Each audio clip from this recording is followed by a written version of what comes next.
Hello everyone, Dalia's kitchen and ব্লগিলের চ্যানেলে আপনাদের সকলকে স্বাগত।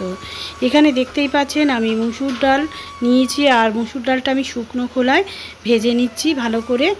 আর আমি আজকে বানাবো ঠাকুরবাড়ি স্টাইলে ফিশ ফ্রাই। সেখানে কাতলা মাছের উল্লেখ ছিল, তো আমি রুই মাছ দিয়ে আজকে ফিশ ফ্রাইটা বানিয়ে দেখাবো। এখানে ভাজা হয়ে গেছে ডালটা। এইবার আমি মিক্সিতে একটা ঘুরিয়ে নেব। এই যে জাস্ট এরকমই হবে, বেশি গুঁড়ো করব না, মিহি গুঁড়ো করব না, এরকম থাকবে। তো এটা আমি নামিয়ে নিয়েছি। এখানে আমি নিয়েছি আদা, কাঁচা লঙ্কা, রসুন, পেঁয়াজ, আর সেটাকেও আমি পেস্ট করে নেব। তো এই যে রুই মাছ ধুয়ে পরিষ্কার করে নিয়েছি, 4 পিস নিয়েছি, 2 পিস গাদা, 2 পিস পেটি।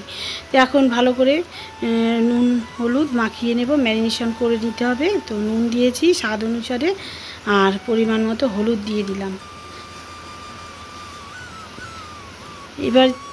এবার এর মধ্যে আমি দিয়ে দেব গোলমরিচের গুঁড়ো,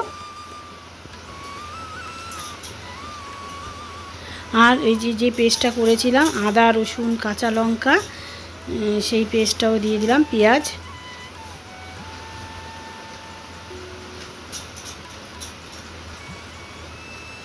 আর এখানে আমি ফেটানো টক দই, জল ঝরানো ফেটানো টক দই এর মধ্যে দিয়ে দিচ্ছি।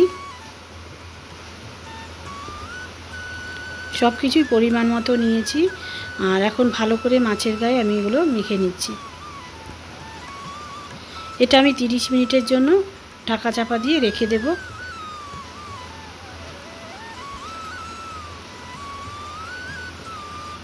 তো 30 মিনিট পর আমি ফিরে এলাম।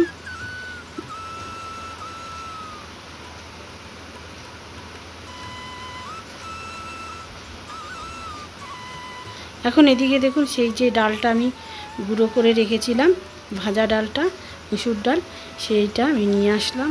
আর এখন আমি এই ডালের মধ্যে মাছটাকে আমি কোট করে নেব। খেতে কিন্তু অপূর্ব লাগে, একবার বানিয়ে খেয়ে দেখবেন। তো আমাদের তো ভীষণই ভালো লেগেছিল।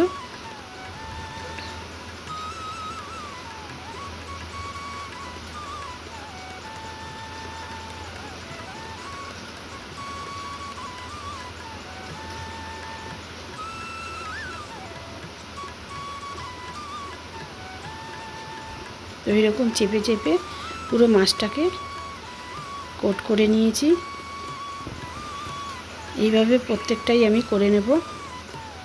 যারা আমার চ্যানেলে নতুন ভিজিট করছেন তারা চ্যানেলটাকে সাবস্ক্রাইব করে পাশে থাকা বেল আইকনটা অবশ্যই প্রেস করে দেবেন।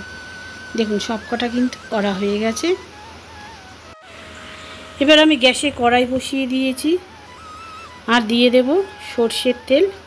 তো ঠাকুরবাড়ির রান্না বেশিরভাগই ঘিয়ে ভাজা হয়, তো আমি সর্ষের তেলেই ভাজবো।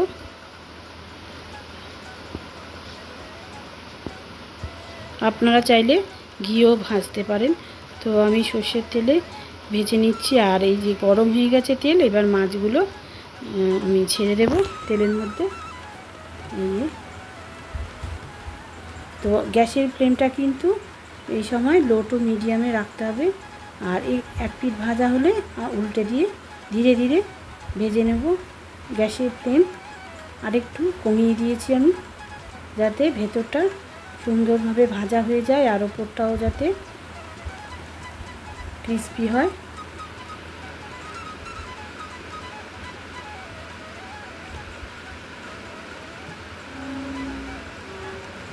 তো এইভাবে উল্টে পাল্টে আমি মাছগুলোকে ভেজে নেব। দেখুন মাছ ভাজা হয়ে গেছে। এখন আমি নামিয়ে নিচ্ছি। এই যে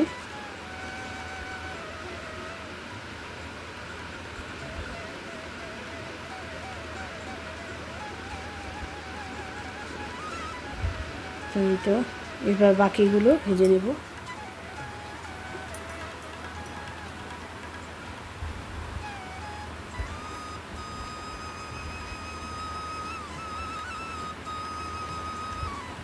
তো এই মাছও ভাজা হয়ে গেছে, এবার তুলে নিচ্ছি। তো তৈরি হয়ে গেছে ঠাকুরবাড়ি স্টাইলে ফিশ ফ্রাই। যদি আপনাদের এই রেসিপিটি ভালো লেগে থাকে অবশ্যই কমেন্ট করে জানাবেন। আর সাথে সাথে লাইক, শেয়ার, সাবস্ক্রাইব করে পাশে থাকা বেল আইকনটা অবশ্যই প্রেস করে দেবেন। এখনকার মতো এই পর্যন্তই। ভালো থাকবেন, সুস্থ থাকবেন। দেখা হবে নতুন একটা ভিডিও।